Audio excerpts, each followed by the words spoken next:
Buenos días, soy Francisco Romano, director de posgrado de la Universidad de Austral y socio del estudio Pérez Salati. Es un gusto recibirlos esta mañana para participar de la Masterclass del profesor Peter Roberts, que se desarrollará, como ustedes saben, íntegramente en idioma inglés. La clase será grabada y el martes se les hará llegar a los asistentes el link de acceso por YouTube. Esta es una clase abierta al público en el marco de las diplomaturas de hidrocarburos que se vienen desarrollando bajo mi dirección en la Facultad de Derecho de la Universidad de Austral desde hace 3 años. Nuestro diplomado es muy práctico, se trata de clases interactivas dictadas por abogados, contadores, economistas, ingenieros de extensa trayectoria en la industria, y se desarrolla en módulos que van siguiendo toda la cadena de valor, desde el upstream hasta el downstream y la transición energética. Y la perspectiva es legal, pero interdisciplinaria, tomando los aspectos regulatorios, pero también transaccionales y contractuales. Justamente ayer terminó la cursada de la diplomatura local, y la semana que viene inicia el módulo de transición energética en la internacional. Así que es totalmente oportuna la temática que vamos a abordar en esta clase. Okay, switching now to English, I will present our keynote speaker today, Professor Peter Roberts. Peter is already a friend of the house. He has given master classes in the past. He's both a scholar and a seasoned practitioner with international experience in oil and gas projects, currently as in-house counsel for Cosmos. His books are a must. I have here with me the Practical Guide to Joint Operating Agreements, which is a permanent source of consultation. But most of all, I want to highlight Peter's generosity in sharing all his knowledge and experience and keeping us constantly updated on the industry legal developments, including case law, and today on the crucial issue of the impact of energy transition on concessions and contracts. As I said before, Peter will be talking in English, and the idea is to have a round of questions every 40 minutes or so.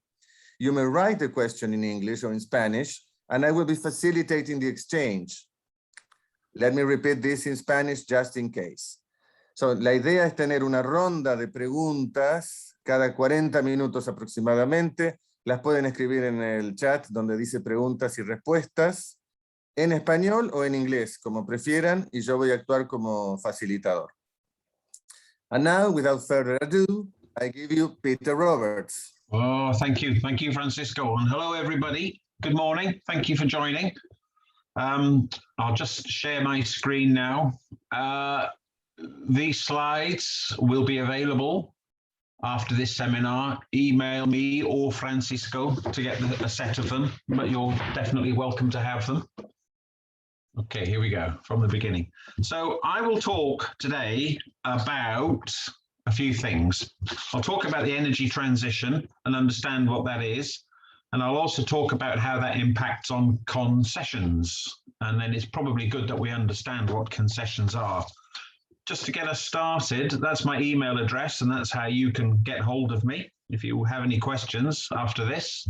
And then the reference here is to this book I had published by the Qatar University Press last year. It's free online. It's a guide to upstream petroleum granting instruments or concessions. And so a lot of what I talk about is in here, and it sets the basis for it. We're going to talk about 4 things today. We'll have a quick refresher on concessions for oil and gas exploration and production. I know you know all of it, but it's always good to catch up. Then I'll explain what I think the energy transition means. It's a phrase you hear all the time. Then we'll spend a bit more time. We'll probably have some questions after those first 2. Then we'll have a bit of time understanding how terms of oil and gas concessions have to change now because of this energy transition. And then I'll try and wrap up with some conclusions. And we'll get done in about 2.5 hours or so. So you'll be out good and early for lunch today. I understand it's a holiday, so you don't want to hang around too long with this. So I'll start with concessions for oil and gas exploration, a quick refresher. And I spend a lot of my time working on concessions like this. So it's just good to get the basis of understanding for where everybody's at. When we get a country where resources in the ground, the oil and gas in the ground, are the property of the state could develop those resources itself, of course. It typically doesn't. So why does the state grant the concession to a private sector participant? I call it the contractor. It's easier than saying concession holder all the time, but this doesn't mean we're just doing production sharing contracts. So anyone who holds the concession is the contractor. But why does the state grant this concession to somebody else to explore for and produce oil and gas resources in the ground? Because you can't in the first case. In early days, the state simply lacks the financial capacity or technical capability to get into the uncertainty and the expense of exploration and production. We see that today in Guyana, for example. And then you get into will not. In later times, where the state has built up financial capacity, and it does have some technical capability, but the state still chooses not to be exposed to the risks and the financial impact and the failure risk associated with oil and gas exploration and production. As a country there, I would give you Qatar as an example. They can, but they still don't. They still have private sector participation through concessions. Now, these propositions, they change over time. They're not static. So as a country gets more confident, state participation grows, the national oil company comes to the fore with greater competence, and it means that you will get some increased levels of participation by the state in the concession on the contractor side. Perfectly normal to see that. But this doesn't mean full nationalization, of course. And so we still have to talk about concessions. They're still granted to private sector participants, international and domestic oil and gas companies. What are the consequences to a state of granting a concession? Well, they're pretty straightforward. You shift, as a state, you shift the economic and the operational risk onto the contractor, which is good for the state. And it relieves the state of all the development burden associated with the risks in exchange for making a return in cash or in kind to the state. So the state gets something out of it. It de-risks its position, but it does get a return in cash or in kind. Now, this concession will create rights and responsibilities between the state and the contractor, and it will try to balance the interests of the state and the contractor. And so we find phrases in concessions like economic rent for the contractor, which means basically all the revenue they get minus the costs. And that's essentially the contractor's profit, and the contractor wants to maximize that. And then we also find this idea of state take, how much the state gets out of the concession. This sets up the basis for economic conflict in any concession relationship. It's always there. Now, when we look at the history of this, we find this paradox that the state will accept a lower level of state take to bring in investment initially, but then it could be tempted to increase that state take as the sector matures.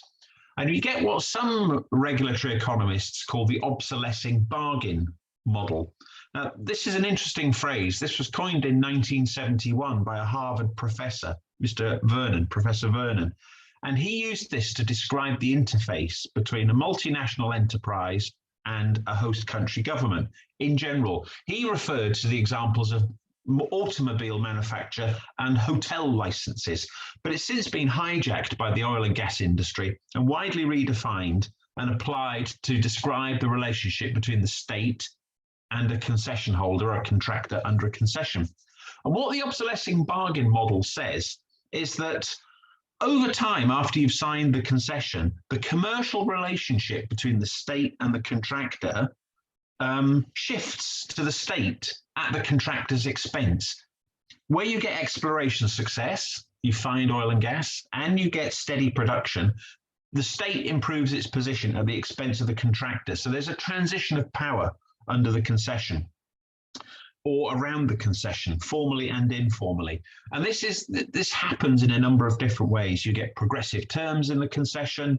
The government feels that it can impose a revision to the contract terms or higher taxes, more localization, local content requirements, domestic market obligations, even expropriation of the contractor's interests.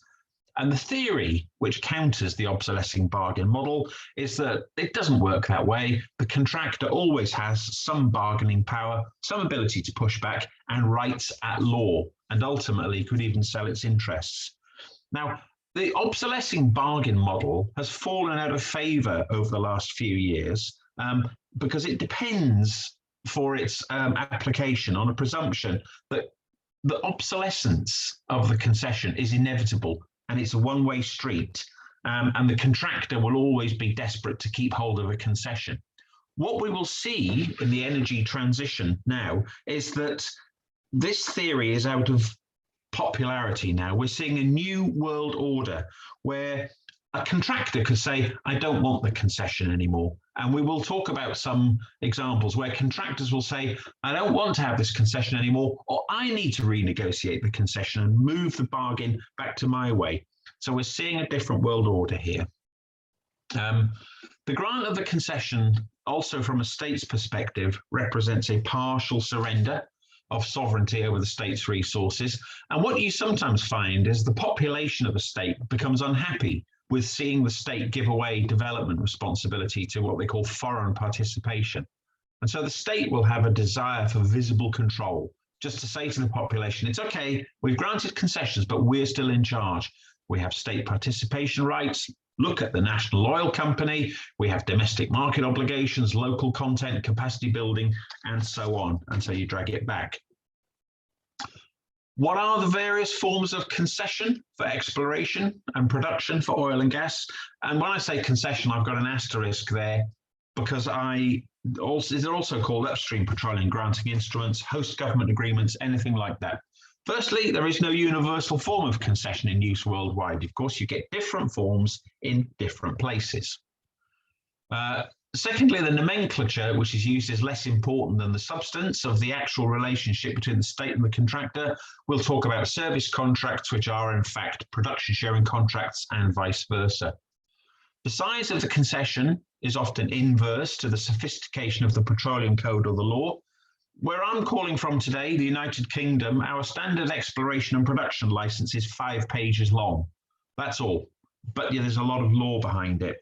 The standard Afghanistan production sharing contract, which I think is probably the best, most well-written production sharing contract anywhere today, is about 170 pages long because there's no law behind it. So it's a question of where you have the balance, in the concession or in the law. We sometimes get this talk about a contractual or a regulatory distinction used to describe concessions. And I think this is more theory than reality, but it's worth mentioning for completeness. So the idea is that a contractual arrangement can only be modified by agreement between the state and the contractor, such as a production sharing contract, whereas a regulatory arrangement, like a license, can be unilaterally amended by the state as an exercise of sovereign authority. It's not an absolute truth, and it goes both ways differently. These are examples of the concessions that we typically find, just to be generalized about these things. License arrangements, tax and royalty arrangements, of course, popular with you all in Argentina and also with us in the United Kingdom. And I'm happy to say that these concessions, in my experience, evidence industrialized countries with highly developed systems of law, policy, and taxation. So that's Argentina and the UK. Great. Then you get into production sharing contracts. These are the most populous. They're used worldwide: Africa, South America, Asia, absolutely everywhere, including my favorite, Afghanistan. They started in Bolivia in the 1950s, I believe. I've got a copy of the early Bolivian production sharing contract, but principally they took off in Indonesia in the 1960s. And the production sharing contract sets out this detailed legal framework between the state and the contractor. And it's useful in less developed jurisdictions where you have less law, less regulation, less policy, like Afghanistan. The contracts that you get in Iran, the Iranian petroleum contract, the IPC, and buyback contracts are also forms of production sharing contract. Then you get into a revenue sharing contract, which is a heavily modified production sharing contract, which changes the fiscal terms, sometimes called the gross split model. Being used in India, being used in Indonesia, could potentially be used in Mexico. Then we get these concession-based arrangements, and these are not like these old Middle East concessions of the 1900s, like the Darcy concession in Iran. They're more of a license, really, but they are called concession-based arrangements. You'll find them in the Gambia is the best example of somewhere which uses them, but to an extent also in Ghana, where they're called petroleum agreements, but they are a concession-based arrangement. And then the last one here is the service contract, the pure service contract or the risk service contract. And you find these across North Africa and in the Middle East. And this is simply an arrangement where the contractor provides services to the state in exchange for a fee payable in cash or kind. The reason I distinguish between pure and risk service contracts is that in a pure service contract, the fee that the contractor gets for working to develop oil and gas is payable regardless of results, which is great for the contractor. In a risk service contract, the fee is only payable if the contractor makes an exploration success. They're riskier, they're rarer, and the fees are that much higher. Okay. You sometimes find that you get different forms of concession used simultaneously in the same place. Brazil, Gabon. So Brazil, you've got concession-based arrangements from the late 1970s through to about 2010, when you suddenly find the production sharing contract introduced for pre-salt areas. And in Gabon, you find licenses and production sharing contracts used together. Of course, nothing stands still in this business. So the state will always evolve concession forms over time. In Indonesia, they've had probably 6 different versions of their production sharing contracts since the 1970s. Or the state will use different forms of concessions over time as the upstream sector evolves. Brazil, we mentioned, they use the production sharing contract for the pre-salt areas. Guyana has made the jump from concession-based arrangements to PSCs. Indonesia and India have gone away from production sharing contracts to revenue sharing contracts. And Russia, which is always very exciting, they introduced licenses in 1992. They introduced production sharing contracts in 1995 for Far Eastern projects. And then they abandoned the production sharing contracts in 2003, not officially, and then they went back to licenses. This map, you'll see versions of this map popularly everywhere. And the reason I put this up here is to say I don't like it, and it's a dangerous map.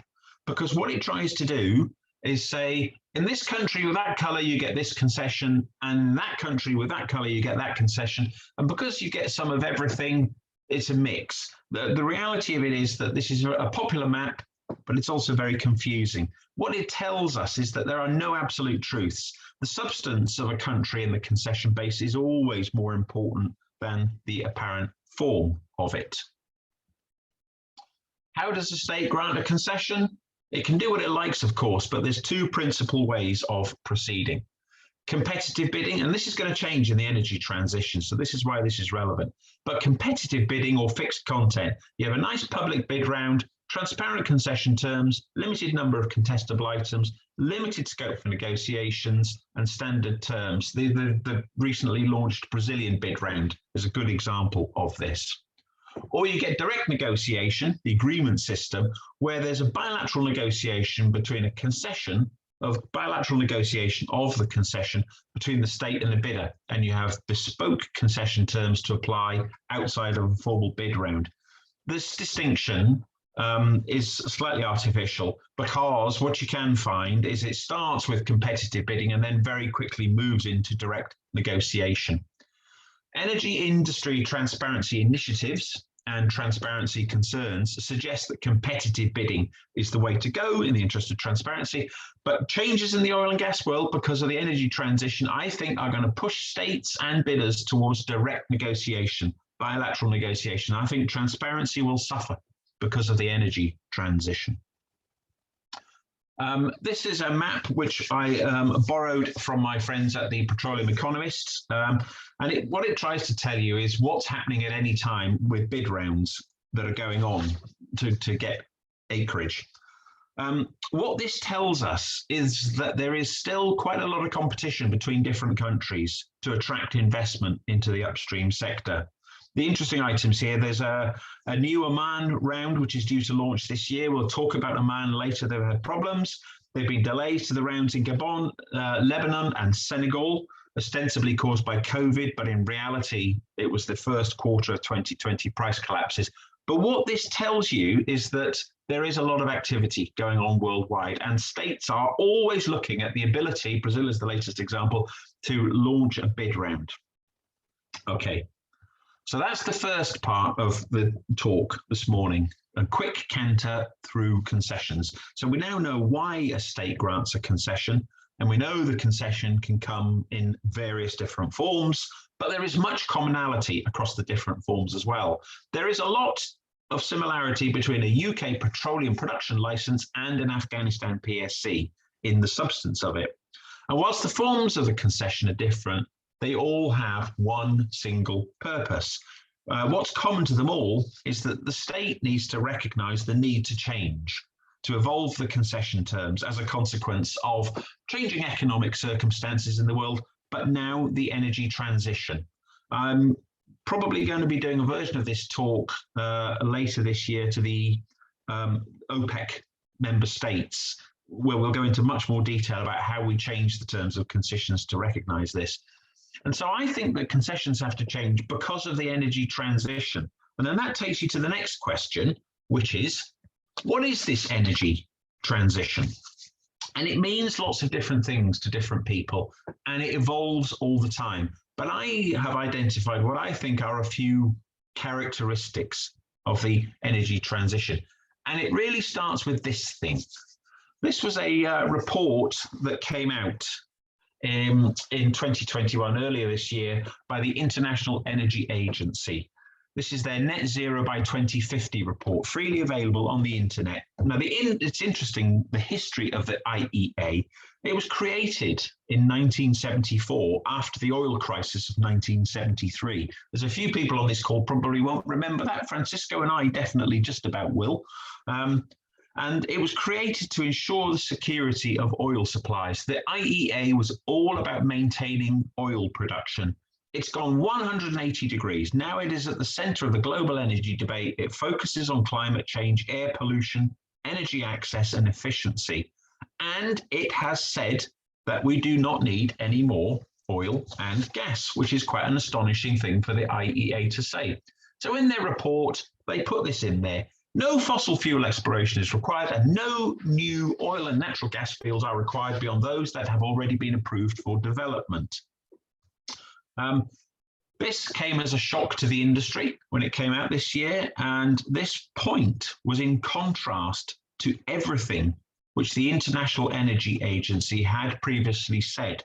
And this is a point which was not lost on other industry bodies who I can't overestimate how much of a surprise this came as to the industry. So we get a quote here. The IEA itself has regularly acknowledged that half the technology to reach net zero has not been invented. Any pathway to net zero must include innovation and the use of natural gas and oil, which is crucial to displacing coal. And I agree with that sentiment. That was said by the American Petroleum Institute. They would say that, wouldn't they?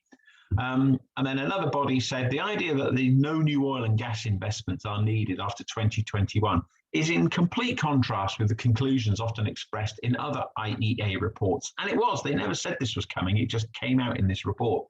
And it could be the source of instability in oil markets if followed by some investors. And that was said by OPEC. And it wouldn't surprise you to know that exactly that's what OPEC would say. So, a bit more on the energy transition. What causes it? What is it all about?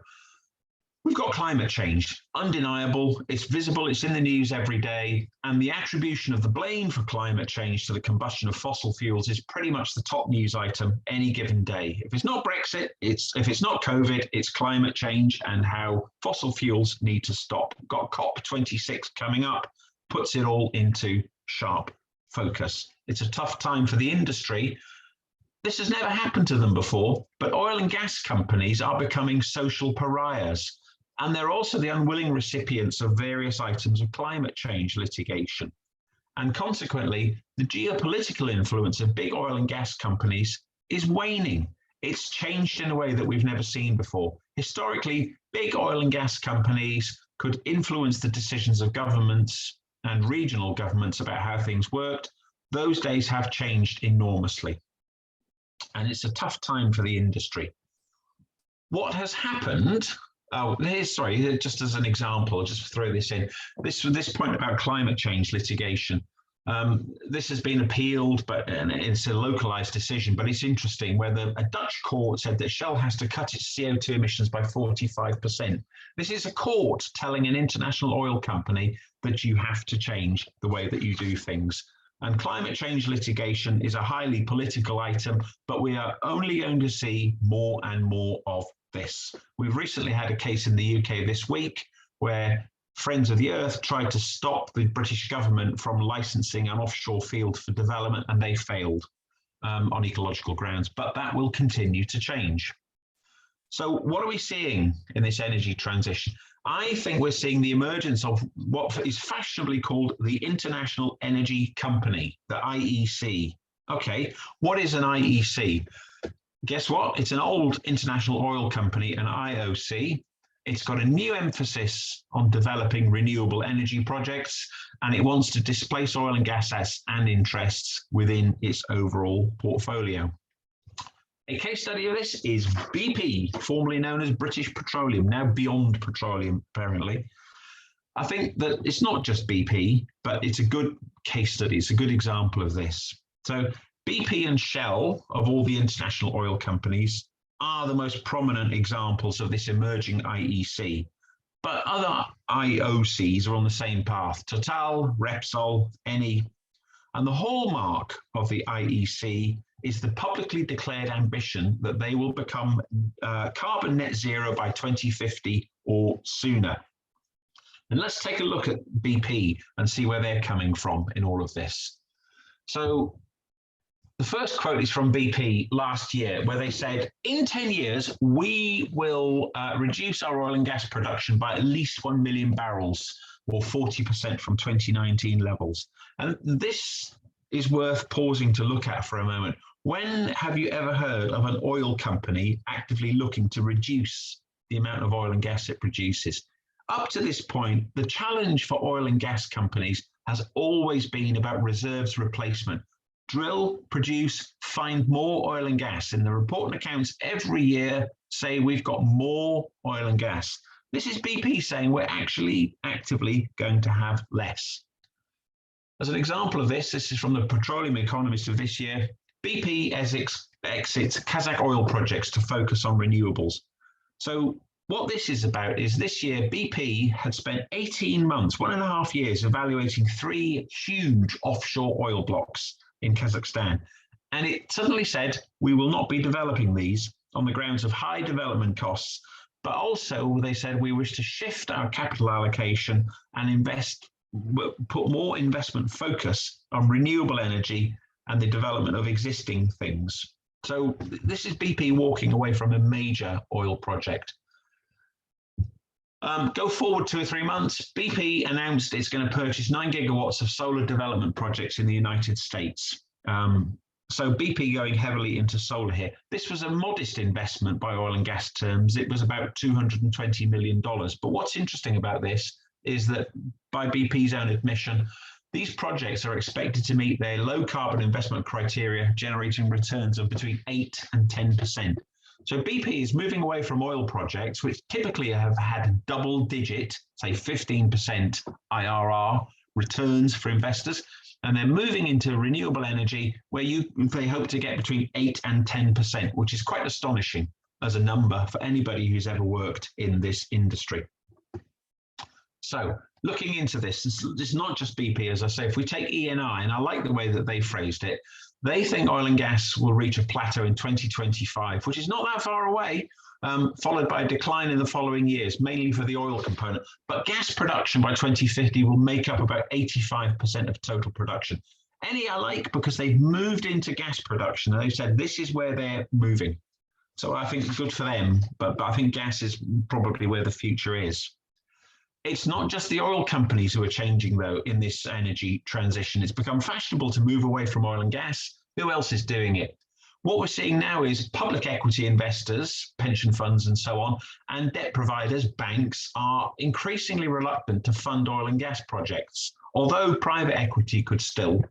If you look at this website, IEFA.org, it's a very good website.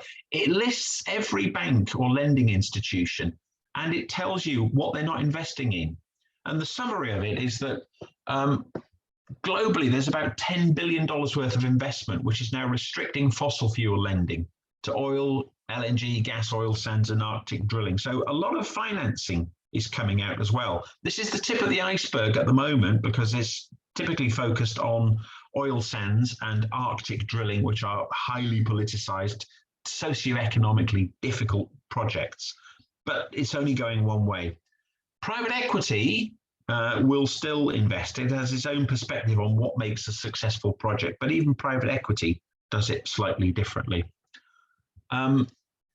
The president this year of the European Investment Bank, which is quite astonishing for him to say this, but to put it mildly, gas is over. So he doesn't even believe in gas. He doesn't even mention oil. And this is a serious departure from the past. He says, without the end of the use of unabated fossil fuels, we will not be able to reach the climate change targets. So this is the EIB saying that they wouldn't fund any more energy projects beyond the end of this year, right? So these are the oil companies who are changing through the energy transition. Banks and equity funders are also changing. And then you get countries who are saying, we're not doing this anymore. So what we're seeing now is the announcement of certain states, certain countries, that they will move away from oil and gas as well. Now, so big deal. New Zealand says it's going to ban offshore oil and gas drilling. Okay, they announced that in 2018. Denmark in 2020 said that they would stop all production in the North Sea by 2050 and said no more exploration. Ireland has this year put a ban on new oil and gas exploration, and Spain this year became the latest country to ban it as well. And now what's interesting about these countries, and it's not just these countries, I could add in France, Belize, Costa Rica to this list.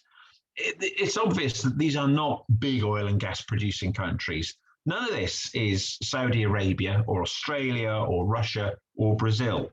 But what it is not, it's more than gesture politics. These are countries saying that they will get away from it. Now, this is likely to cause a problem potentially. There is a report that came out, which is quite good. It's mentioned in here, Carbon Tracker. And it took the view that shifting to green energy could cost oil states who rely on oil and gas production for their revenues $13 trillion in lost revenues by 2040 without any replacement being put in place in their economies for all of this. So I think it's a slightly sensational number, but it does tell you that for a country which is an oil and gas producer, it is a headache. What do you do? Do you join the list of countries like that we just mentioned, Denmark and Spain and Ireland, and say we won't do this? Or do you go the other way? And what we see is the green paradox. And the green paradox is the title of a book, a very good book, which was written by a German economist in 2012. And what this guy, Hans-Werner Sinn, said is that when a state announces green policies, it's effectively a de facto expropriation of indigenous oil and gas interests. And this causes other states and investors to go the other way and accelerate oil and gas production to capture the remaining revenues. So when somebody says we need to be clean and move away, other people go 180 degrees, go the other way. And it's called the green paradox because the statement is intended to announce a green policy. The paradox is that it suddenly leads to a lot more oil and gas exploration and production and could lead to greater environmental impacts in the immediate term. Whether it really operates like this is debatable, but it's certainly the case that in some countries, the pace of production projects has been hugely accelerated in order to capture value while there's still a perceived opportunity to do so. Look at Guyana, great example of this. They currently produce about 120,000 barrels of oil a day from the Liza-1 well, which is operated by ExxonMobil.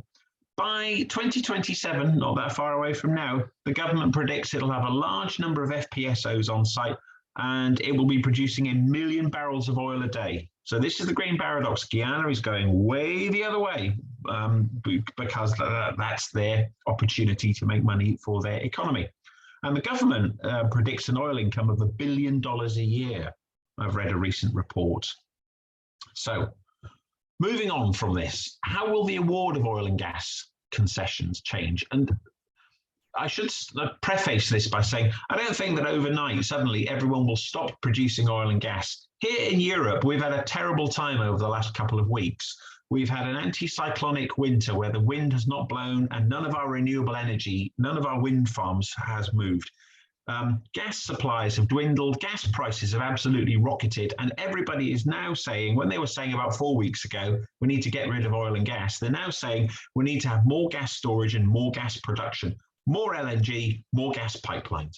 So we will not have the end of oil and gas overnight, but there is a change coming, and countries and states have to recognize this, and so do investors. Oil and gas companies who are active in this space, they need to be ahead of the curve here and predict how they can meet the demands of government.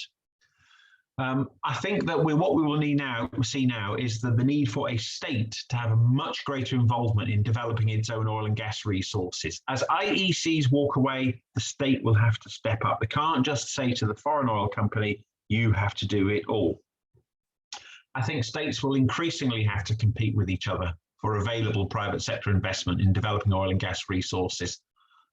This competition was always there. Go back to that map from the Petroleum Economist, but now it will become even more pronounced. And OPEC, for example, will be less of a cozy club. They're always competitive with each other within OPEC. Now it will get much, much worse.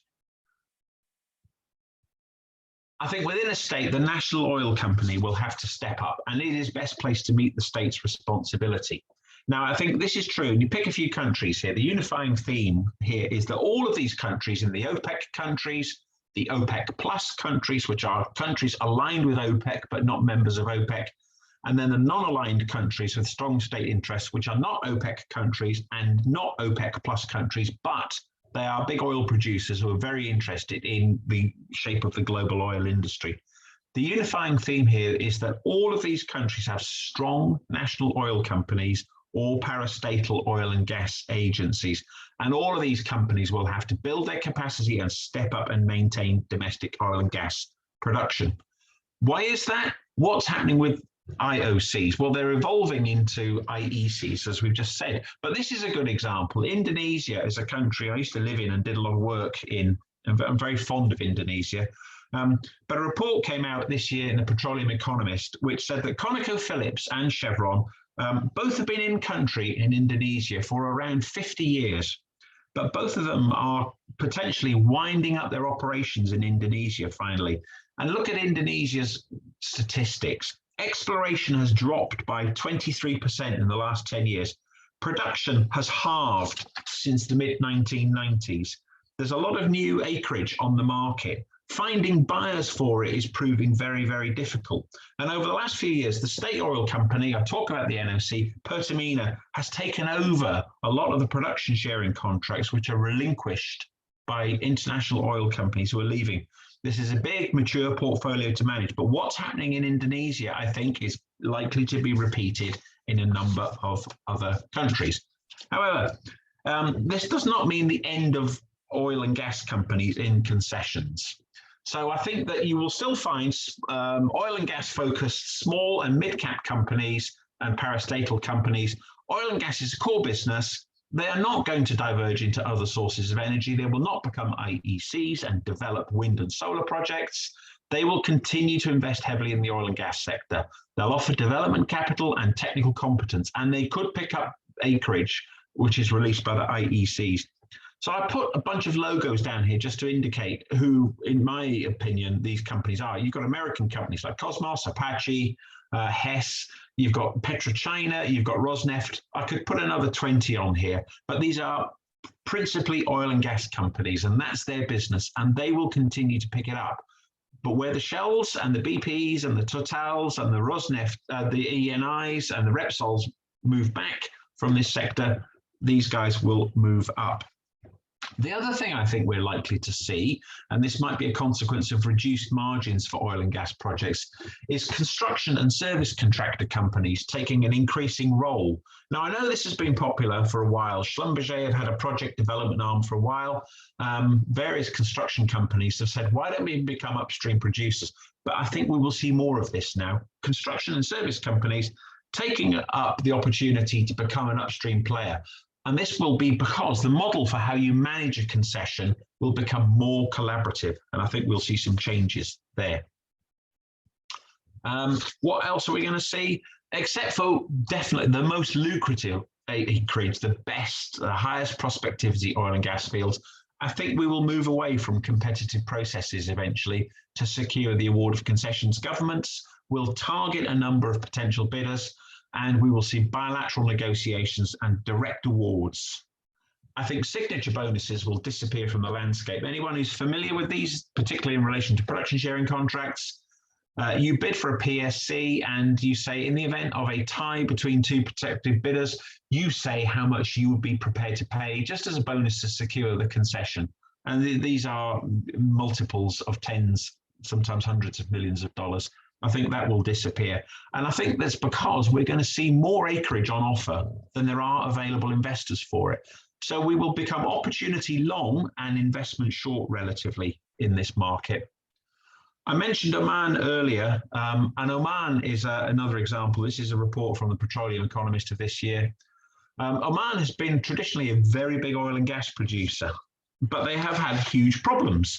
What they have over the last few years undertaken are expensive enhanced oil recovery projects, which were great when you had high oil prices, but it's unlikely that they'll do more of those sorts of projects. And the energy minister, the Omani energy minister, has now said that the long-term strategy of the country is to manage the decline. So we're talking about decline in the Omani upstream sector now. We will wait to see what happens in the 2021 bid round. I think this is going to be interesting. So just to conclude on what's happening with how we will change to react to the energy transition. The other thing that will happen is the nature of exploration for oil and gas could change. There is already, it's been there for a while, but less of an appetite amongst upstream companies to get into doing risky, expensive greenfield exploration, deep water or frontier areas. Is anyone really now willing to sink billions of dollars into wildcat exploration and a greenfield project with first production, say, 10 years from now? Maybe not. I think this is changing. So exploration will change. What we will see is more interest from oil companies in shorter cycle developments, so fast run oil and gas coming to market. ILX, this phrase that people use sometimes, infrastructure-led exploration, i.e., I will only explore for oil and gas in an area where I can see infrastructure, pipelines and platforms and terminals, which I can use. I won't go on the far horizon and just see nothing but seawater for thousands of miles. I need to have infrastructure. And we will see more optimization of production from discovered and developed areas. And I think all of this is going to lead to more collaboration, more midstream infrastructure, more pronounced third-party access rights, and obligations of upstream sector participants to come together. So to summarize this, as IECs withdraw from oil and gas asset development, states will increasingly have to compete with each other to secure the shrinking pool of whatever private sector investment there is. This means that the terms of the concessions will have to evolve to be more attractive to those investors who do remain. This will become a huge imperative for oil and gas producing states to maintain their competitiveness in this international landscape. So the energy transition, I think, in summary of this section, is a lot of different things, and it's caused lots of different reactions by oil and gas companies, lenders, states themselves, and civil society generally. But we will still need oil and gas. It still has to exist. Oil will take a while to run off, but gas, if you follow ENI, is the fuel of the future. And states will still have to grant concessions to private sector participants. But the terms of those concessions will have to change. And that then keys us into the second part of this seminar, which is how will you change the terms of oil and gas concessions? So I'm going to pause there, Francisco. That's about 40 minutes in to address any questions, if anybody has, please. Very good. One question that I have really is the following. You described the trend of international companies withdrawing from traditional oil and gas, and states aggressively banning further exploration, like the ones you showed with the latest is Spain. Yeah. Here.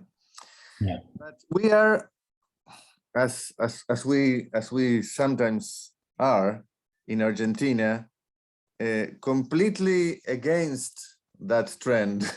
Yeah, good.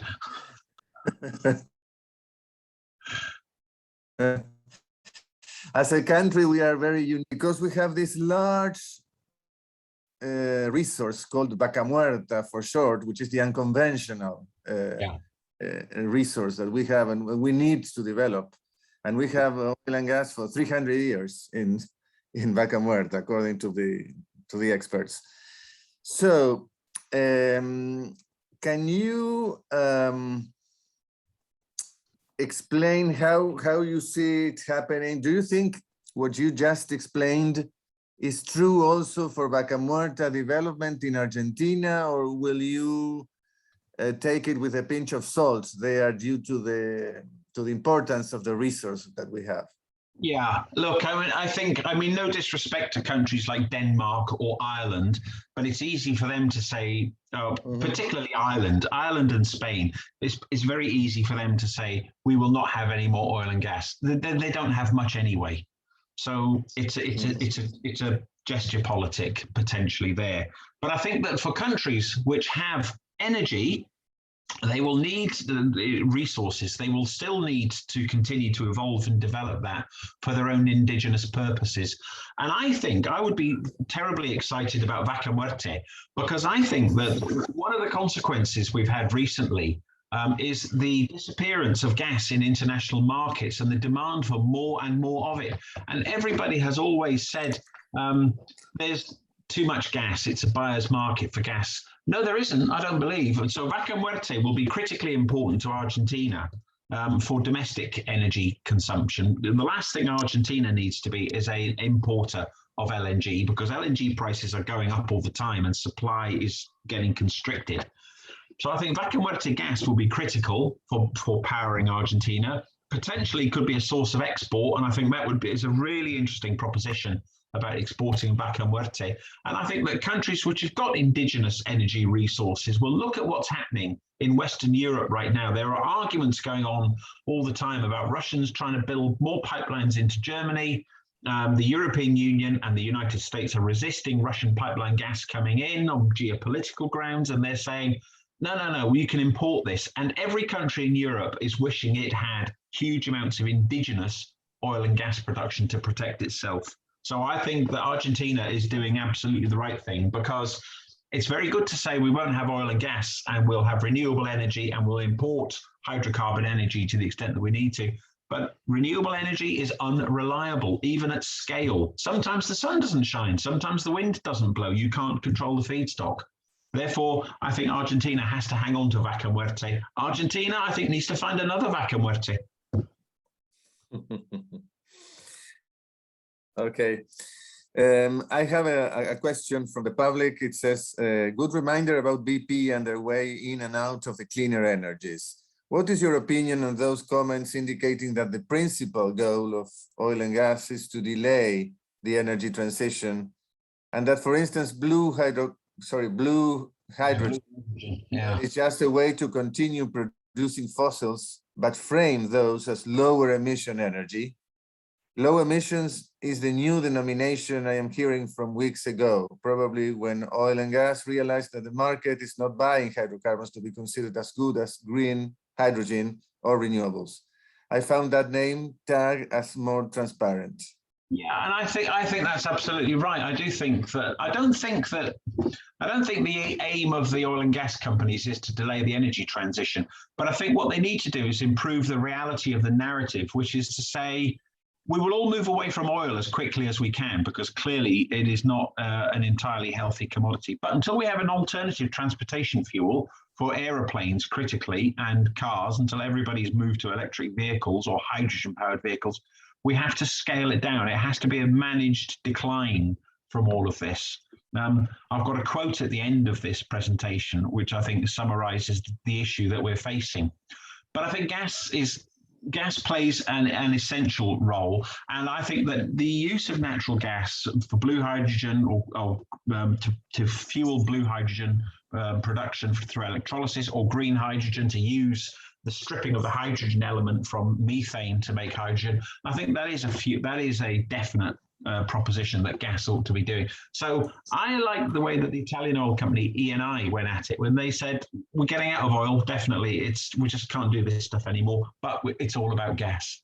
And I think the idea at the moment, if you watch the news, what's happening here is that all of the roads around London, every so often, these crazy guys go on the motorways and stop the traffic for a whole day on the big motorway, because they have this theory that every home in Britain should be absolutely insulated against domestic heat loss because of emissions. And they want to see every home with a zero carbon emissions profile. It is absolutely impossible to achieve zero carbon emissions from your house. The only way to do that is to seal it all up and never open the door. So going for zero is a snappy tagline, but you'll never get there completely. But there is definitely room for improvement, and I think oil companies will have to emphasize the gas. But ultimately, the age of oil will come to an end very soon, I believe. I would not invest in an oil project as an oil company now. The age of gas, I think, has probably got another 20 years, but it could be that transition fuel and used as a feedstock for hydrogen production.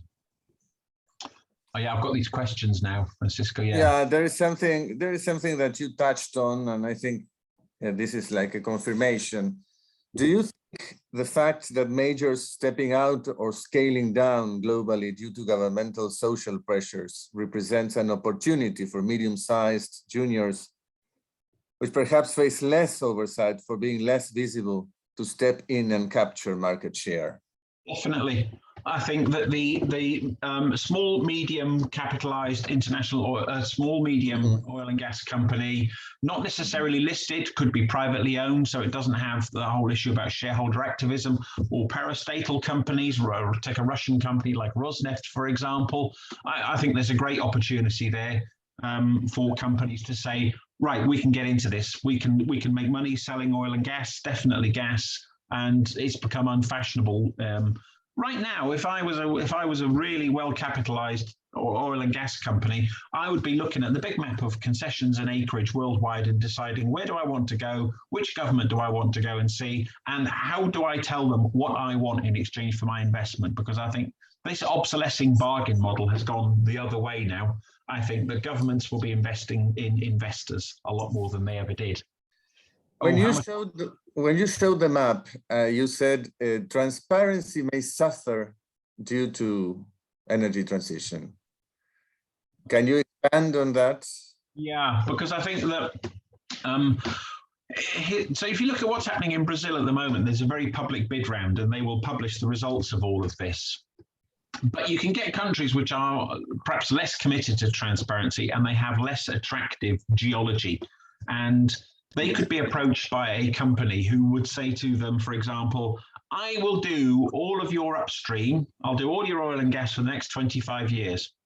But here's the deal. This is the concession. We could go back to the old concession model basis, but they will say, I don't want to have a bid round and I don't want anybody to make it transparent. It's our arrangement between us. You want money, you want to produce oil and gas, I want to produce oil and gas and make money, let's get on with it. I think that leverage is increasingly likely to come into play. Not for every country. Many countries will still have this complete commitment to transparency. But where you've got a bunch of countries in the middle who start to suffer from that because they have public bid rounds where the failure of their bid round becomes apparent, they might move away from that. Oman is an interesting one. Oman is a country in decline, and every year they do a bid round, and I need to find out what the status of their bid round is at the moment. But they could end up with a bid round where nobody bids. It's not inconceivable, and that's a sort of reputational disaster for a country like Oman. And when nobody bids, then suddenly they could get a private bid come in quietly and someone says, your bid round publicly was terrible, but I'll do it for you. Let's negotiate a concession. And any government would do that in order to generate some kind of wealth. Understood. We have a number of questions in connection with electricity and cars. Yeah. How much of oil demand do you think could vanish due to adoption of electric vehicles by 2035? And how much could remain due to uses in petrochemical and others? Yeah, no, that's a really good question. And I think that we'll probably see, oil cannot disappear overnight because it's critical for petrochemical production, rightly observed, and also as a transportation fuel for things like aeroplanes. I like going on holiday on an aeroplane and wearing my Adidas trainers, which are probably 40% crude oil. Great. That's not going to stop overnight. But I think that we will see a decline in oil production and a drop in oil prices because of electric vehicles. So I think by 2035, we could see half the size of the oil market that we have now. Personally, if anybody on this call is thinking about buying an electric car, I would not buy an electric car because I think electric vehicles will run into their own problems in about 3 to 5 years' time. I think the technology is relatively untested. The cost, the effort that goes into making an electric car will overwhelm the industry. I would probably wait because I think that what you will find is hydrogen-powered vehicles, which can be where you can rework, you can remap the existing engine. I have a very nice car. It's got a good old V8 petrol engine in it. I'll be happy. I don't want to swap that for something electric, but if I can run it on hydrogen, which is potentially possible, compressed hydrogen, that's where I think it will go. But it doesn't matter if it's hydrogen or if it's electric. It will slice down oil demand. So I think the oil will not disappear over time completely, but it will drop in value. It loses its geopolitical emphasis. It's going to be tough for OPEC to try and say we set the market. Country like Saudi Arabia with huge oil production and a huge dependence on revenues is facing big difficulties. They've got this program called Vision 2030, where they're trying to desperately move Saudi Arabia away from the reliance on oil production. Oil will drop in value. It'll become a commodity like cotton or cement or copper. And I think the revenues that can be earned from oil productions will go down accordingly. But gas is where I would invest in. So to summarize all of those questions, I would put my money as an IOC into gas production in different countries, and I'd secure it through a private bid round. Very, very good. Finally, I have a reflection from a member of the public. It says, the shift of IEA and some big companies like BP or Total Energy could mean they are running for a competitive advantage and gain market share in renewable, even if now they lose some rentability. Yes, I agree. I think that they've decided that the returns on offer from solar and wind projects are lower, and you tend to find that solar and wind projects are applied in heavily regulated markets with regulated tariffs, whereas oil prices and gas prices tend not to be regulated, and the market sets them and they tend to be higher. But if I was one of those IOCs who are now becoming IECs, I think, well, what do I want to have? 50% of the shrinking oil and gas market or 10% of the expanding renewable energy market? Probably economically, if I get enough scale in the renewable sector, it might get me to the same position. One of the things which is always useful to remember is that BP in this country is a huge payer of dividends. It is a company which is heavily invested in by pension funds. Everybody likes BP because they always pay a big dividend every year. And I was talking to a pension fund manager and I said to him, what do you think about the change of direction of BP? He said, I don't care what BP do. I don't care if they do oil and gas. I don't care if they do renewable and solar. I don't care if they become a fast food company. As long as they pay the dividends, that's all that is important to me as a pension fund. So I think they are trying to build out scalability in the renewable sector, definitely. Good. One last question. In your opinion, how has the energy transition influenced the increase of energy prices in Europe? It's so interesting. I mean, one of the things I find is I am an electricity consumer here in the UK, and on my electricity bill, I pay an additional tariff for green energy.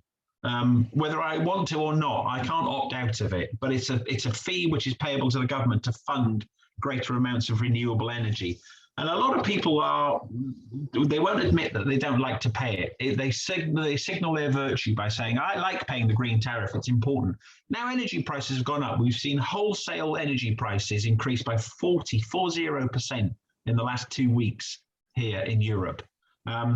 Oil prices, your costs of heating your house next year will be probably double what they are this year. And a lot of people in the popular press are saying now, we need to get away from all this renewable energy stuff because it's too expensive. We need to buy in loads of gas as cheap as we can, build lots more gas storage, more LNG import facilities, more pipelines from Russia, Norway, I don't care, anywhere. Vaca Muerta, build a pipeline from Vaca Muerta to East London, please. Bring in as much as you can. And so suddenly everyone is very fashionable to say, I support all of this, and people have become much more agnostic about this.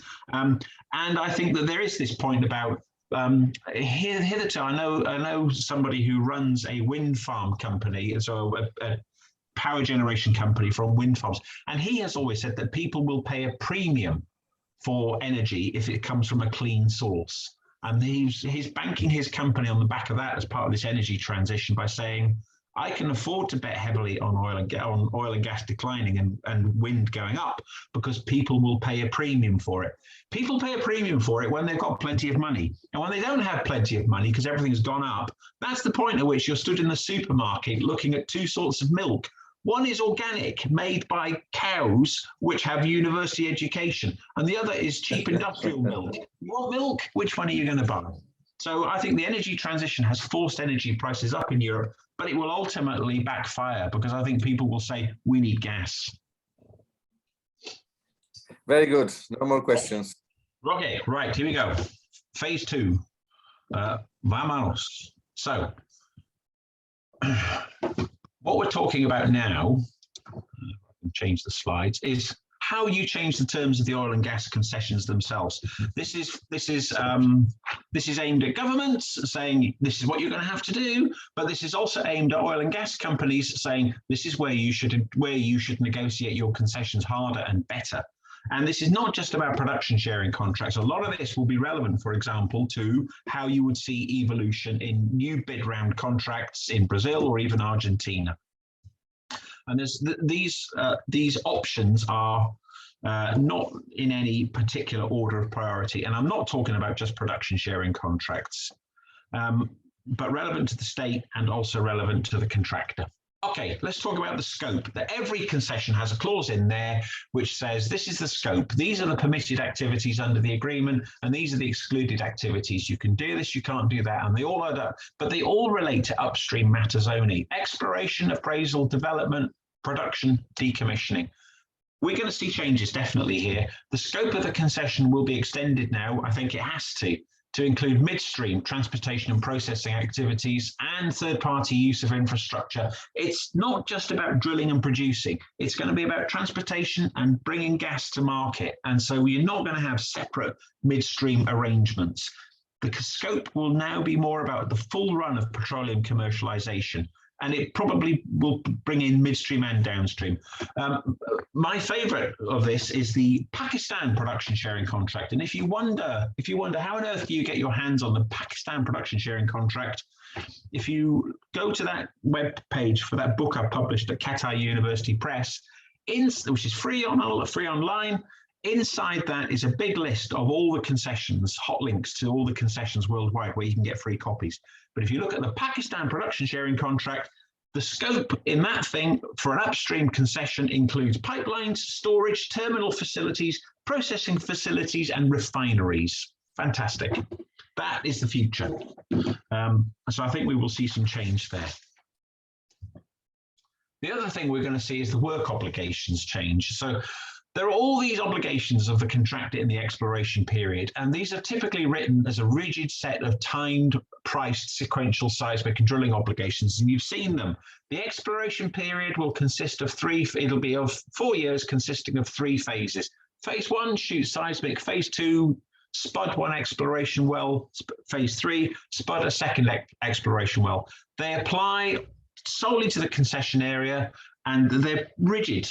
They don't give any opportunity realistically for the contractor to accelerate, defer, reschedule, or rearrange according to whatever needs to get done. Now, this will have to change. Contractors, I think, can fairly go to the government and say, hey, listen, I don't want to do all that kind of stuff. What I really want to do is have an arrangement with you that by a certain period of time, I'll do some seismic and I'll do some drilling, but I get to choose when it all happens, right? I can do rig sharing, vessel sharing arrangements. I can work with other contractors in adjacent blocks. I can carry forward anything that I haven't done. I can move it to another concession area if I need to. And if I don't do anything, I'll give you some money and buy it out. So contractors ought to be insisting on a lot more flexibility. This happened anyway. When we had COVID in 2020 and the 2020 oil price crash, just about every company that had obligations to drill exploration wells said, can't do this, force majeure / have no money. And they all went pretty much, I was involved in a few of these arguments. They all went to the government and said, I can't do it. We need to change. The government said, well, yeah, okay, I accept the realpolitik of this. And it changed. I also like this idea of work units, and you only find these in 2 PSCs right now. They're in Pakistan and they're in the Trinidad PSC. And what the work unit thing, it doesn't have a big list of obligations for the contractor. All it simply says is that a work unit is priced at $10,000 US, and the contractor has to spend a defined number of work units in each exploration period. Gives the contractor a lot more flexibility about how you apply it. So I think that this is where we're going to see some change. We're going to jump into production sharing contracts. I know we're not doing PSCs in Argentina, but the fiscal terms will change. So that anyone who's ever worked on a PSC knows about, you've got to get your profit share and you've got to get your costs recovered ahead of the allocation of the profit shares. There's always an argument between the contractor and the state as to what costs are recoverable or not. And the costs are always ring-fenced to a PSC. Again, it's all really rigid and inflexible. We will change this, and this is something where construction and service companies could make a change. We will change we'll change this whole profit sharing mechanism. We will go for what sometimes is called gain share or alliancing principles from the construction projects world.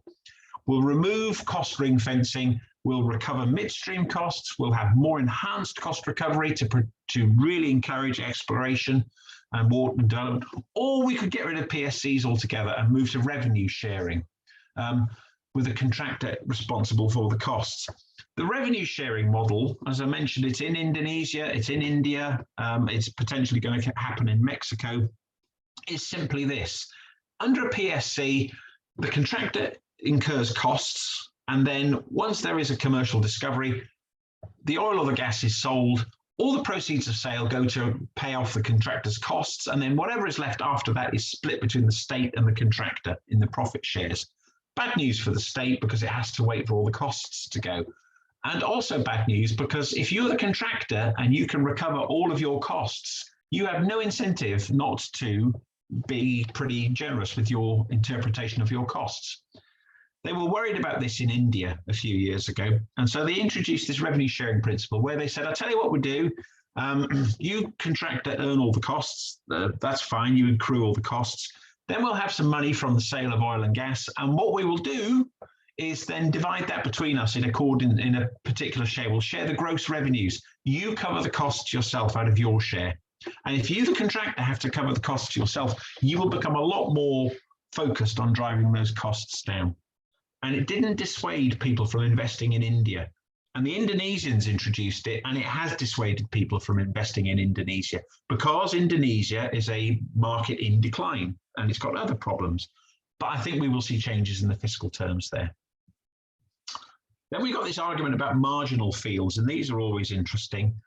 What is a marginal field for the purposes of the concession? There are plenty of concessions which basically say, if you get contractor a marginal field, whatever that means, then you might get different fiscal terms to encourage you to develop it, or you can probably not have to proceed with it and you can wait. There's a few definitions in here, and they range from the technical down to the general. So Angola, you get a marginal field if the recoverable reserves are less than 300 million barrels and your after-tax IRR would be below 15%. If you tick those 2 boxes, it's a marginal field. Nigeria doesn't have the hard test, but it says anything that hasn't been developed for 10 years or anything else which the president says. Okay, well, that's not really very sensible. Pakistan is quite a good one. I'm a big fan of Pakistan and Afghanistan. Pakistan is a field which is uneconomical for development today. and simply can't be developed. In Norway, it's the same thing, a field that can't produce enough to make it worth developing today, but it could become in the future. And the best definition of marginal is in the Society of Petroleum Engineers, discoveries which have not been exploited for a long time because of the small size of the reserves, not economically viable, lack of infrastructure, profitable, so on, but technical or economic conditions could change and such fields could become viable fields. And I think that what we will see in the future is that the definition of the marginal field become more certain and more predictable, by which a marginal field could be consolidated with lots of other marginal fields to promote a development. But the problem is, and people overlook this often, what is the definition of marginal? Something which is marginal to Exxon could be definitely not marginal to another company with a different set of IRR expectations. And you've also got this issue about if you can then get better fiscal terms for a marginal field, once you've consolidated several marginal fields, you make them a mainstream non-marginal asset. So I think there's a lot of confusion as to what it could potentially be. But I think that we are going to see some changes here. The other thing I would say is if I was a government and I had BP come in and they said, listen, we've done some exploration drilling, we think it's a marginal field, so we want special treatment for a marginal field, I would say, you guys, I just heard that you take 7% return for a solar project. So if you're happy with 7% on a solar project, you're happy with 7% on a project like this. It's not marginal. So the problem is that marginal will also vary between countries, but also between different contractors. So it's a subjective economic test. Gas. We're going to see a lot more about gas, and we have to see a lot more about gas. And anyone who's got any concession knows that it's all written about oil. It's all about 80% oil. And then the gas terms in any concession are always an afterthought. There's your typical PSC provision is to say, if you find gas, we'll think about it at the time. And it's understandable because I'm working for a company which is developing gas in West Africa for export, and you can't write production sharing contract terms about gas in the PSC now because you don't know. You have to scope out domestic gas opportunities, you have to scope out an export market opportunity, and only then can you define the terms of the PSC. But I think we have to say a lot more about gas. As a state, I wanted to attract investors. I would say a lot more about gas now in my concession terms. I'd give the contractor more time to explore and to find market opportunities. I'd allow in the PSC the recovery of gas commercialization costs. Right now in the most PSCs, if you spend money marketing to develop a market for the gas, you can't cost recover it, which is crazy. It's all about midstream infrastructure, and I want to see more state commitments for a gas master plan. That is essential. Senegal is an interesting country. They are moving really hard and fast to develop gas as a fuel for domestic energy, domestic power generation, and also for export. And they have written this detailed gas master plan, which explains to investors why you should invest in the Senegalese gas market, because they have got a master plan. So good for them. I think we will remove concession terms which give the state free control over associated gas discoveries, which might sound crazy, but if you go to Angola and you are unlucky enough to drill up associated gas, you have to make it available to the state for free. I think that will end because a greater value will become attributable to gas. And I think that one of the things we will see potentially, and if the state has the leverage around this, what they'll say is if you contract a drill and find gas and you don't do anything with it because you think, oh, it's gas, it's a terrible commodity, I can't make a market for it, you have to give it to the state and allow the state to build its own gas company. And I think that's going to be an interesting thing.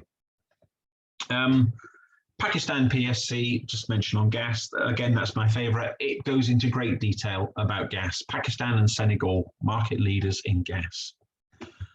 State participation. So this is, in any concession, you tend to find that there is always a right of the state to say, I'm coming in on the concession, I'm going to have a 10% interest. I want to be carried all the way through to first production, but I will have a carried interest, and in I come. This is a state-friendly change, and you might not get it in the new world order as we move towards contractor-friendly provisions. But if I was the state, I'd say I want a lot more value attributed to this. I don't just want to come in as a sleeping partner with 10% carried and not know anything. I want to emphasize the capacity building element of all of this. I want the ability to transition into becoming an operator, at least of some part. Or it could go the other way. And contractors could say that carried interest, that needs to end. You don't get any participation rights in the new concession that we're negotiating bilaterally here, state. No carried interests, no voting rights for the state. You can't even come in. The other thing I mention in here is that control of the state's ability to sell its participation rights to a third party. And I'll just share with you an observation from another country, from Gabon. So in Gabon, where they have, in West Africa, they have production sharing contracts. And in each PSC, there is a right of the government to allow a nominee of the government-linked company to come in and take up to a 10% interest in the PSC. And the company, there is a company called Tulip, which owns all of those 10% interests potentially in Gabon. In 2007, a UK company, Tullow Oil, bought 50% of that company from the Gabonese government. And so suddenly, Tullow, a private oil company, had 50% of backing rights in Gabonese PSCs, which came as a shock to other people. That might change, I think. That might go away. We will see changes in governance, how the concession is operated between the state and the contractor. Typically, anyone who's been involved in any upstream project knows that what you tend to do is avoid the government at all costs. Treat the government like the dentist. Only go when you absolutely have to, and disclose as little information as you possibly need. And I think that will change. There are always poor information flows. The government doesn't know what's going on. They want to understand more. That's why they exercise their 10% participation right, so that they can understand. But I think we'll see greater collaboration in these concessions going forward between the state and the contractor, more about management committees. And this is going to be important to the state, where the state wants to increase opportunities to participate and build.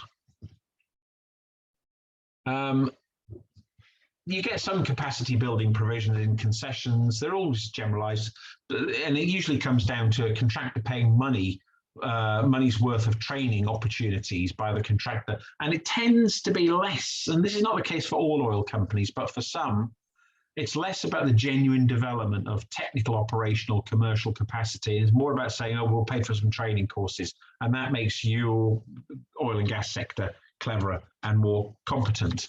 But a state will require more effort from a contractor to offer on-the-job training and secondment opportunities. And this is what we're likely to see if I was a state, and I want to see more state participation, more involvement in the estate management, and I can eventually transition to operatorship. On the other hand, if the leverage goes the other way, the contractor could say to the state, forget capacity building, I'm not doing that. I'm only here to drill and explore for and produce oil and gas and write you a check at the end of every month. It's all about money. It's not about making you cleverer people. Sorry, that's how it goes. Potentially, you could see this. Same arguments with local content. So what we find in local content, you find this in Nigeria and Ghana, for example. They have highly developed local content provisions. You've got the hard and the soft local content distinction. So the hard one is that you have to use X% of goods and services locally, and it's often impossible to find those goods and services locally. Or the soft one is do the best you can. And for oil companies in emerging markets, this is often a very difficult provision to live with because you can't find local content. So I think that from a state's perspective, you could develop this in a more effective manner. Again, it goes back to this whole business about capacity building and bringing everything in. Or on the other hand, if the leverage goes the other way, the contractor could say, we're not doing local content, doesn't apply to us. We just want to get on and produce as much oil and gas as we can because of the energy transition and because there's lots of competition now for my petrodollars. Lots of people want me to come and work for them, and I don't need a place which has got lots of local content. Same thing with domestic market obligations. So DMO provisions, 10% of your production has to go to the local market. The government could try and ramp that up and say, I don't just want the DMO, I want to understand energy trading as part of that. Or if the leverage goes the other way, the contractor could say, we're not doing DMO. Sorry, that's not part of it. So I think that governments might get a shock as to the way that their concessions work. except for the most lucrative of acreage, where a lot of these government state-friendly constructions would still apply. Relinquishment is this bit that you find in a concession where you have to hand back parts of the concession area every so often, the contractor, so that you can't sterilize everything forever and the government can re-let it. And it tends to be a slow and painful exercise. It can be mandatory, it could be voluntary. From the state's perspective, I want to see these relinquishment provisions rewritten. It should be faster. It should give the state an opportunity to recycle released acreage, to consolidate it, and even to put it in the hands of the national oil company. Or, from a contractor's perspective, you would defer it. So I worked on a project last year where relinquishment said in year one, you relinquish 25% of the contract area. In year two, you relinquish 25% of the contract area. The contractor said, I don't know after the end of year one which 25% to relinquish. So why don't we do it this way? I relinquish nothing at the end of year one, and at the end of the year two, when I've got a much better idea about the area, I'll relinquish 50%. Yes, perfectly sensible proposition, rejected by the government for no good reason. So I think we'll see changes there. We're going to see a lot more changes in cross-block developments. Contractors who've got relatively limited amounts of money, they're not compared to the Shells and the Exxons and the BPs of this world, will say, I can't just take exploration risk in one ring-fenced concession area. I need it spread over a number of different areas. And if we have to do this whole exercise of unitization, then we need to do it properly. In my experience, governments tend to have less of an understanding of the mechanics of unitization. But if we appreciate that unitization increases the economics of the block, then why not embrace that and have a whole joint development exercise to improve overall project economics? For fans of unitization, there's an interesting tale which is emerging in Ghana at the moment. And so there is a block, there is an oil field which underlies two separate areas, two concession areas. And on one side, you've got the Italians and the British, Eni and Vitol. And on the other side, you've got a local Ghanaian company called Springfield. And the government said, you can just Google this, you find Springfield unitization to find out what's the latest in this terrible story. So the Ghanaian energy minister said to Eni and Vitol on one side and Springfield on the other, please unitize this agreement, this block, please enter into a unitization and unit operating agreement for two fields, Sankofa and Afina. The two groups then fell apart. They could not agree the terms of a unitization.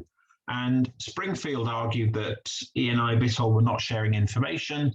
And Eni Vitol said, we can't unitize with that Springfield block because it basically doesn't have any hydrocarbon wealth in it and we will lose out.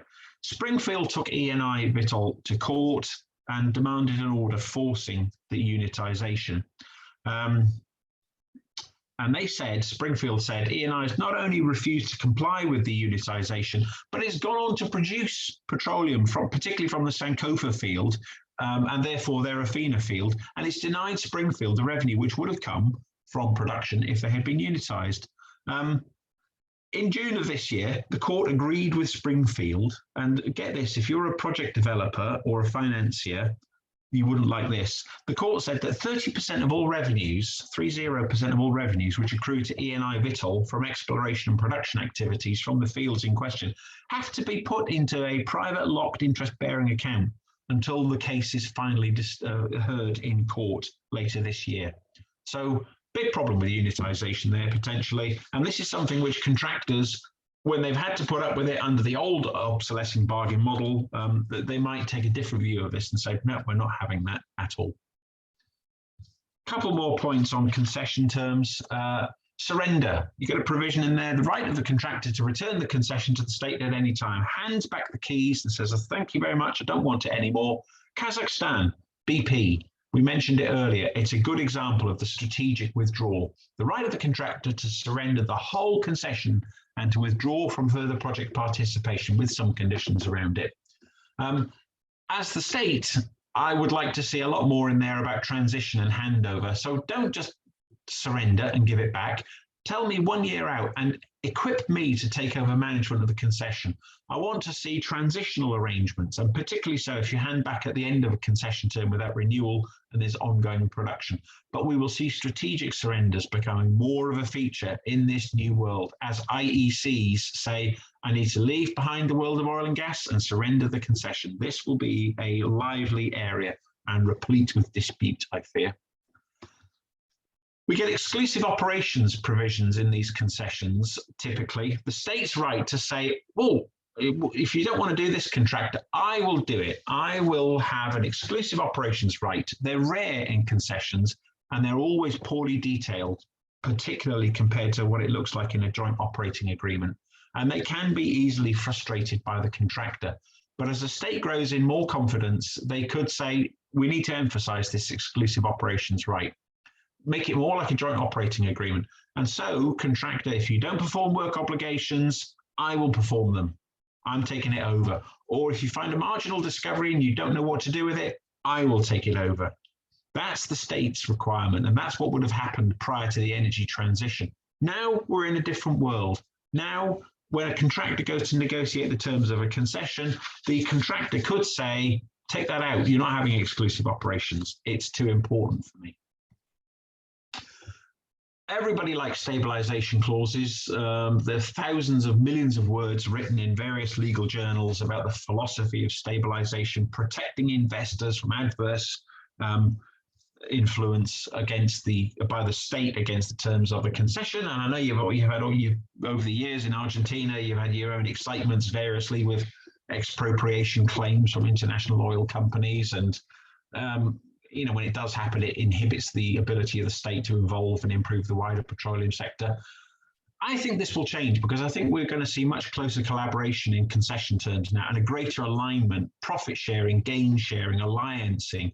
We will see much more collaboration between the state and the contractor under the terms of the concession, economic involvement, and the ability of the concession to evolve over time as market conditions change. So we won't get a dramatic turnaround of the need to have an expropriation event to remedy this, therefore to invoke the stabilization clause. We'll have much more in the way of progressive fiscal terms in concessions, and the whole relationship would become more dynamic.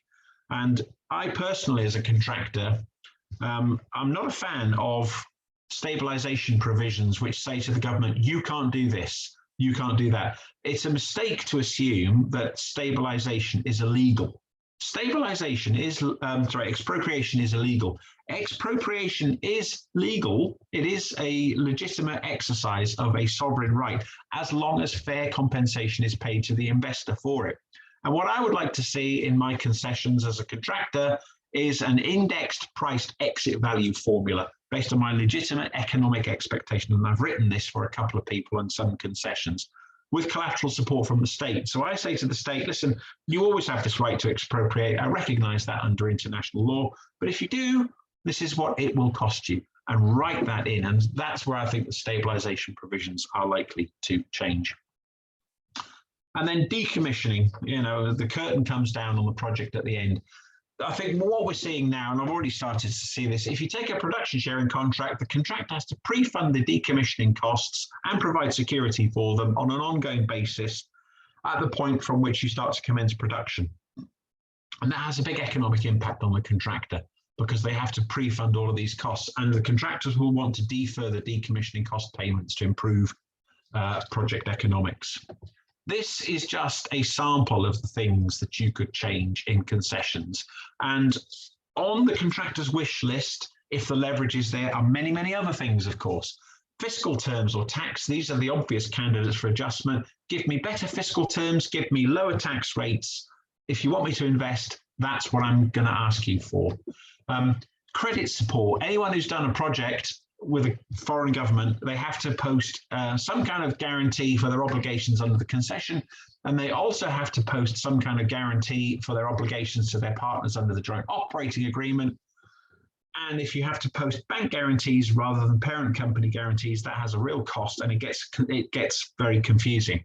I think we will simplify and consolidate all of those credit supports across the two items, and we'll be flexible. Every time that the liability goes down under the concession when you performed work, the value of the credit support goes down.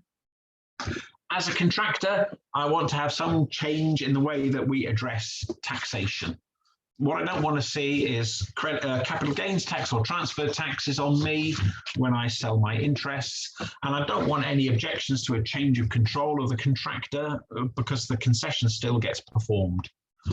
Interestingly, I've asked a number of oil companies, what would you have? If you could have anything you like for Christmas this year from a government in a concession, what would you have? And this is a sample selection of the things in their wildest imaginations that they want. Force majeure relief, and this is a consequence of COVID. They all want relief to extend to economic events, things not just pandemics, but the collapse of the oil price, okay? They all want to get away from having a concession governed by the law of the country in which the concession is situated and for dispute resolution to be in the courts or in an arbitral tribunal in that country. They want to have a neutral law, English law, New York law, Texas law, typically, and they want to have international arbitration somewhere else. And the big argument which is coming, and it's interesting, there's a big industry moving about ESG, environmental social governance, and that's got lost slightly in all the discussions around the energy transition, but the energy transition has not killed the ESG completely. And so stakeholders are saying to companies, you must prove that the performance of the petroleum obligations are in compliance with ESG requirements.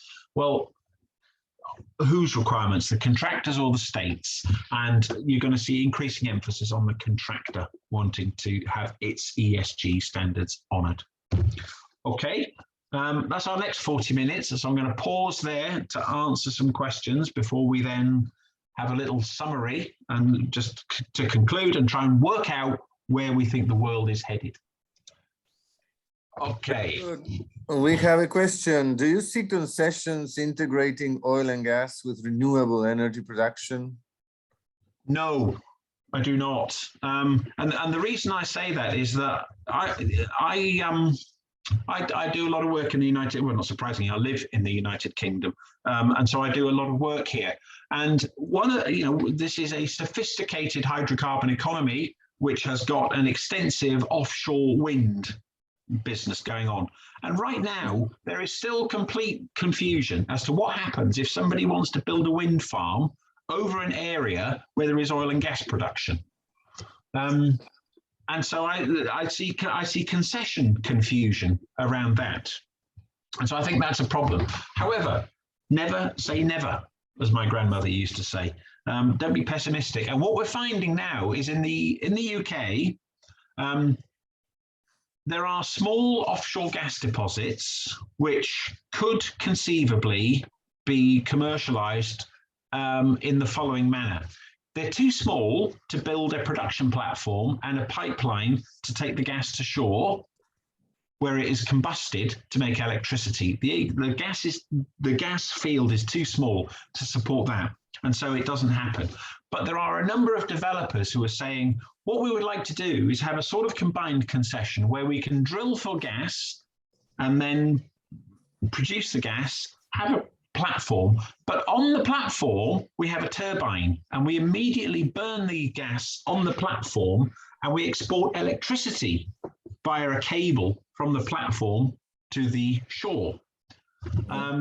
And this is causing regulatory concern now because people say, is that a concession for oil and gas production or is that a license to generate electricity? I don't know. And that's gas burning. And then there are plenty of people who, at the moment, who are seeking to develop mobile offshore wind. So the ability to put barge-mounted wind farms together. So you can move the wind farm around different places because you find wind experts. Now, these didn't exist 20 years ago, but now you find wind experts who are brilliant at predicting where the wind will blow.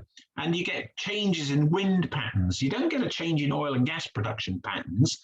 All you get is depletion of the reservoir, but wind moves around. So people are saying now, we need to develop mobile wind farms and move them around to get the wind where it's coming from. Great. we need to move it into those areas of the North Sea where there is oil and gas production. Oh, so how on earth are we going to regulate that? So a concession that integrates oil and gas with renewable energy production, I think, is difficult because it's, I mean, in this country, definitely, because the whole business of regulation is done by two different departments. But the operational mechanics of a project like that are extremely likely. So I think we will have to be more innovative than we have been about this. Very good. And no more questions for now. Okay. All right, let's get to the end of the movie then, and make some observations on conclusions to conclude. So this is what we've learned today. This energy transition is a broad concept. Who knows what it means really, but it represents this changing perspective for oil and gas companies and oil and gas states. Definitely has changed for companies, definitely has changed for countries. They don't know what it is yet, but they need to embrace the change. And oil and gas companies are experiencing new levels of unpopularity. I'm not sure they were ever particularly popular, but they're definitely less popular now, here where I live at least, than they ever were. That IEA report was sensational, and most commentators agree that the views it took are unlikely to be achievable in practice. Even the IEA is starting to come backwards now and say, well, we can't say no new oil and gas, but we need to reduce it. So it needs to be a reducing profile. But the IEA report really did kickstart the whole business of energy transition. The oil horizon is closing in. 10 years from now, oil projects, nobody will invest in them. So anything now that produces oil in 10 years will be a vehicle for investment. Gas is further out. Gas has got a longer lifestyle. People will say, I'm in the oil and gas industry. They still do. In 5 years' time, they won't say that. They'll say, I'm in the gas industry. I'm in the gas to power, gas to hydrogen industry, but they'll be in the gas industry. As you get these IOCs, BP, for example, but others who make this transition to becoming IECs, and as private sector debt and equity providers scale back their interests in funding, which they are, the size of the investment pool, money, which is available for private sector participation in upstream oil and gas projects will be reduced. It definitely will, but it won't be entirely eliminated. We will still have various forms of financing. Private equity investment will have its own perspectives and requirements for what makes a successful project. Private equity will get into oil and gas development, particularly gas, but private equity firms, in my experience, have a different investment horizon and different profile for what they want. As companies and states place increased emphasis on production or the consumption of renewable energy, we're going to get a race to the finish line for states which rely heavily on oil and gas. Guyana, I put Guyana in there. I put Iraq in there. I put Iran in there as well. Iran is still trying to conquer its sanctions problem and start to become a legitimate producer of oil and gas. My fear for Iran is that by the time they eventually get out of their political problems, the world of oil and gas will have completely ended. States are going to have to assume much greater responsibility for managing their own upstream interests. And states are going to have to compete with each other more than they ever did before to secure private sector investment capital. Who in the states going to do this? The national oil company. They're going to have to tool up, build capacity, and assume much greater responsibility for the management of the resources. And as they grow in confidence, they could even go and seek opportunities to invest in other states. The problem, the great paradox for the NOC, as we discussed, though, is right now that they tend to be underfunded and they don't have enough capacity and experience. They want more funding. They want more capacity and experience. They might not be able to negotiate those opportunities in these new forms of concessions if there is more acreage available than there are investors for it. I think over time, though, what we're going to see the upstream sector is characterized by cross-investments between national oil companies, and this will cause further evolution to the terms of a concession. It'll become a state-to-state arrangement, potentially, and that becomes different on enforcement. You will still get private sector investment from focused oil and gas companies and from contractor and service companies. I think that they have a great opportunity here. Public bid rounds and the competitive tension caused by significant signature bonuses could apart from lucrative acreage, be replaced by bilateral negotiations and direct awards. And that will be a problem for transparency. And infrastructure-led exploration, more about collaboration, the midstream development, third-party access, that will become the norm, and it will displace greenfield, deep water, frontier, high-risk, high uncertainty exploration projects. The elephant field, which everybody wants. Everyone's saying there's this fantastic field out there, it will produce 1 million barrels a day, but it's going to take us 10 to 15 years to get there. What would you do with 1 million barrels of oil a day in 15 years' time? You might not be able to give it away, who knows, but I don't think everyone will invest in that. So development, long lead and frontier projects will suffer. The risk of divestments and even total country exits by international oil companies as they become IECs is real. And I think governments need to grasp the risk of these transition dynamics. Can't overestimate this. Watch BP pulling out of Kazakhstan in order to invest in solar projects with a 7% return. Crazy. From the government's perspective, the terms of the concessions which are on offer to upstream investors have to evolve. They've got to be more attractive to investors who do remain. Governments will have to work a lot harder. You're going to see greater fiscal and commercial alignment between the state and the investor as well. And then finally, for the state which recognizes that the old world of contracting for oil and gas exploration, project development, production is passing away, and which is ready to evolve the terms of the concession it offers, there could be a distinct first mover advantage. I'm hopeful that you'll get this, for example, in Iraq going forward. I'm going to finish with a quote from this gentleman, if anybody can recognize him. This is Sheikh Yamani, and he famously said, the Stone Age did not end because the world ran out of stones, and the oil age will not end because we ran out of oil. The Stone Age ended because we found something else, bronze. It made for better weapons. So we didn't use stone, we used bronze. We didn't run out of stones, still plenty of stones out there, but the oil age won't end because we ran out of oil. It will be because we find something else, which is gas or renewable energy. And that is my final slide today.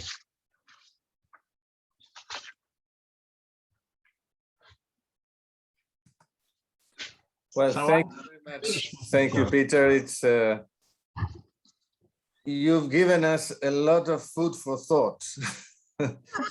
We need to digest now, and of course, from our perspective, we will be sort of adapting all these ideas to the challenges we face in our country now, with the need to develop this huge reservoir or formation, to be technically precise, which is the unconventional Vaca Muerta formation, which is really a very, very big challenge. Some people think it requires like $10 billion a year, at least, for 10 to 15 years to develop. And as you know, states have no money, so states need investors, and investors need certain security and laws and certainty to go into this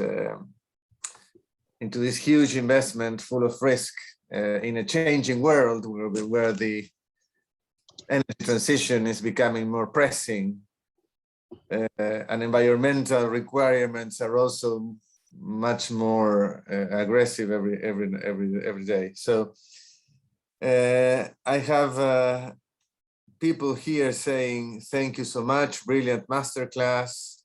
Oh, you're welcome. And I have a question from Florencia. What do you think about the future of offshore exploration and production according to costs? Are there any countries banning particularly this kind of exploration for the future? It refers to offshore. Yeah. Offshore. Yeah. Offshore. I mean, offshore is always more expensive. Yeah.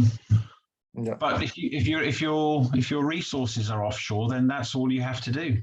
But I think costs will have to come down, and I think margins for E&P margins, 15% rate of returns will change. I think they will drop. Mm-hmm, mm-hmm. And costs will come down, but returns will come down. But it's gas. It's all about gas now. If you've got offshore oil, I'm not sure I would be very excited about offshore oil. Mm-hmm. Are you looking at the next question? It refers to carbon and challenges of the coal energy matrix, taking into account recent price increase in India and extensive use in China.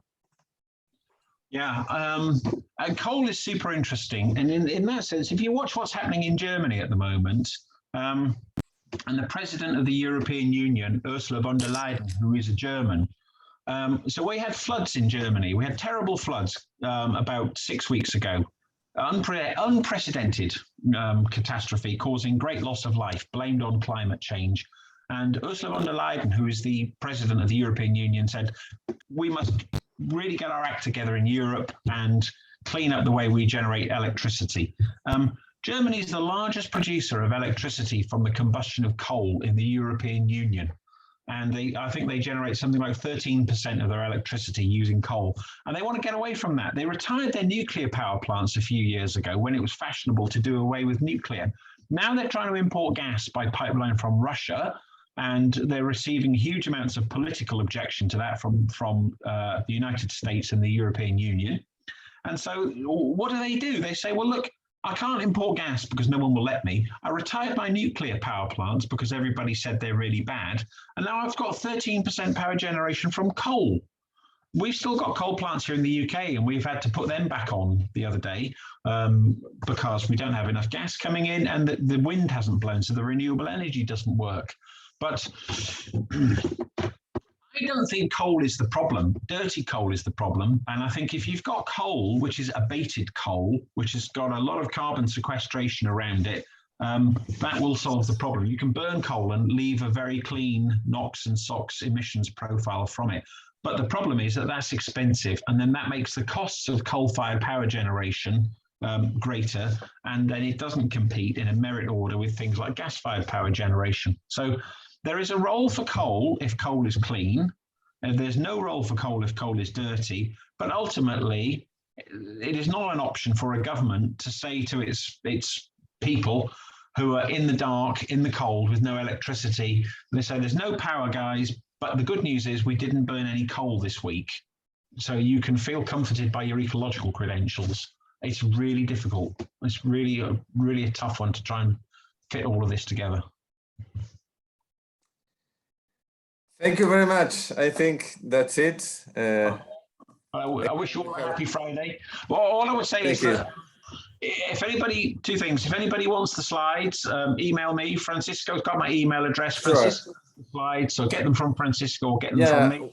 We will include the slide deck together with the YouTube recording of this class. Excellent. And then after this, my email address is on the front of those slides. If anybody's got any more questions, shoot me an email. No problem. Always happy to help.